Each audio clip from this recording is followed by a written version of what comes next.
Sony lenses, like many other name brand lenses, are fairly expensive. And if you buy one, you're probably not going to walk out your local camera shop with much change in your back pocket. This Sony 100-400 costs well over £2,000 here in the UK. However, for that £2,000, I can guarantee that you get good quality glass inside it. I've owned mine for around 18 months now. I've taken hundreds, if not thousands of photos with this lens. However, this is a Tamron 150-500.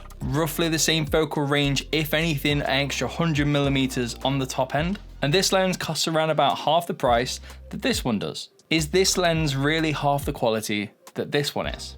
Let's find out. The size between these two lenses are fairly similar. If anything, the Tamron is slightly wider and a fraction longer than what the Sony is. And the great thing for me about the Tamron is that the Tamron comes with an 82mm thread, whereas the Sony comes with a 77mm thread. Obviously, that's entirely down to personal preference though. Another thing is that because this is ever so slightly larger than what this is, it means that when this is on my camera, it does actually struggle to fit in my camera bag. Again, it's a very minor thing. If anything, it's very personal to myself, so don't let that adjust your opinion. All in all, I wouldn't say that either of these wins in this area. The Sony lens obviously comes with a lens hood, and in the lens hood you do have a little door which you can open up to help with filters. This is so if you're using any VND filters or CPL filters with your lens, you can put your finger through and adjust it accordingly. The Sony lens also comes with a tripod mount which you can easily undo and take off if you wish. Now for the Tamron lens, the lens hood doesn't have the same door in as what the Sony lens hood does. So in that respect, the Sony lens does win a point. But then the Tamron lens comes fighting back because this also has a tripod mount, which you can easily get rid of if you wish. But if you're using anything with Arca Swiss, this has an attachment for Arca Swiss built in. Now this is where both lenses start to become their own, and I'm not 100% sure which one is better than the other. I'll let you decide on that. So the Sony lens is obviously a 100-400mm lens, and it comes with an aperture of f4.5 to 5.6. Now that's a relatively low aperture for a telephoto lens at this range, because when you compare that to the Tamron, which is a 150-500, it starts at f5 and goes all the way up to f6.7. Now having an aperture of f6.7 at the top end of that range doesn't seem like too much. However, when you compare it to something like the Sony 200-600, that only goes up to f6.3.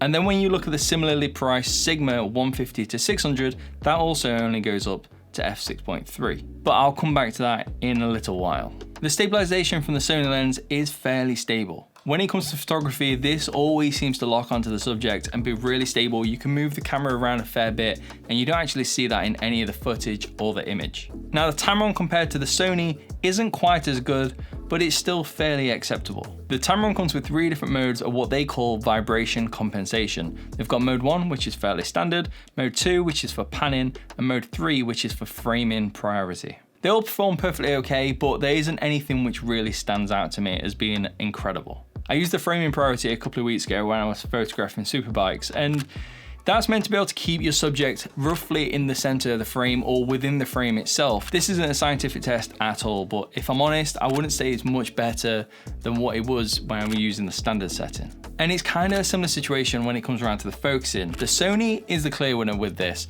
but the Tamron isn't that far behind. I feel like the focusing with the Tamron is slightly soft when it comes to the video. However, when you're using it for photography, it's pretty much on point all of the time. Any focus hunting between the two lenses are pretty much the same, and it only ever really happens at the top end of the range, but that's quite common with telephoto lenses. And when it came to the World Superbike Championships, this thing was on point. The photos I came back with were pretty sharp. And that's tracking bikes traveling at what, 150, 200 miles an hour, having to lock onto the subject and nail focus, having a longer shutter speed to get that motion blur, and then the stabilization helping out with that. And then on top of that, you're panning from one side to the other to keep the bike in the frame in the same position. Everything was against this lens, and it still performed incredibly well, a lot better than I expected.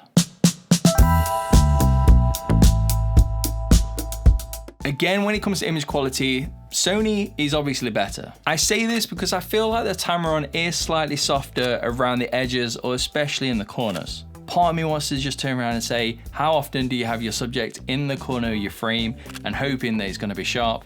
Not that often. At first, I wasn't really too sure how I felt about these two lenses, but let me try and sum it up the best way I can. When you're using this lens, you lose 2/3 of a stop of light than what you do with this lens. But at the same time, you also gain 100mm of range over this lens, which could be really beneficial to some people, including myself. The image quality of the Tamron may not be quite as good as what the Sony can deliver, but that isn't to say that you can't get razor sharp photos as long as your technique and your camera settings are right. The size and the weight between these two lenses are fairly similar, and the details to do with the lens hood and the tripod mount are really subtle, and you could go with either of these lenses and be happy.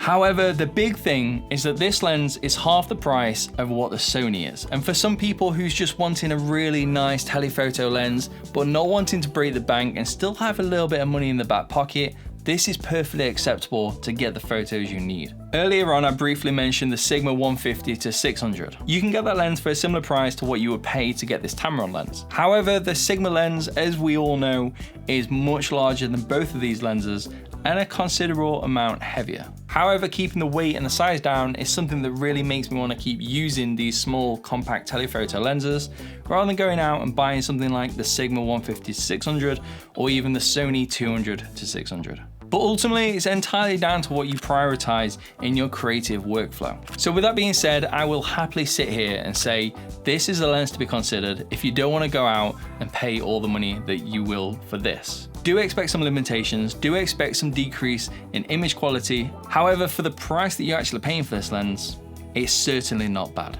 If you want to check out the video where I take the 150 to 500 to the World Superbike Championships, I'll leave that right here for you. As always, subscribe to see more, hit the like button if you find it useful, and I'll see you real soon. Laters.